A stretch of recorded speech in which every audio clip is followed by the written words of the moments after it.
Hello everybody! As you can see, tayo po ay gagawa ng simpleng salad. We have pineapples, cheese, red and green bell pepper. Meron tayong strip cut ng carrots, tapos cucumber. And we have also raisins. Siyempre meron tayong corn. At dahil wala tayong leafy vegetable or lettuce, meron tayong cabbage na binlunch natin ng mabilisan. Alright, ngayon gagawa po tayo ng ating magiging dressing. Okay, sesame oil, olive oil yata yung nasabi ko kanina. Ayan. Lemon extract, ayan, lemon juice.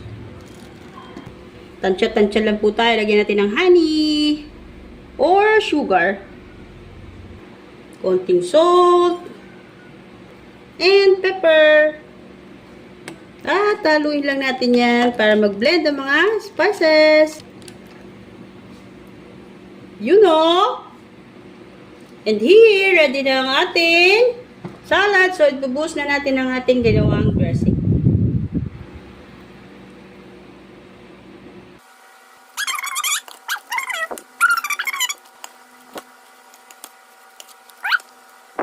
And that's it. Sana po nagustuhan niyo ang ating simpleng salad. Thank you guys for watching. Bye everyone.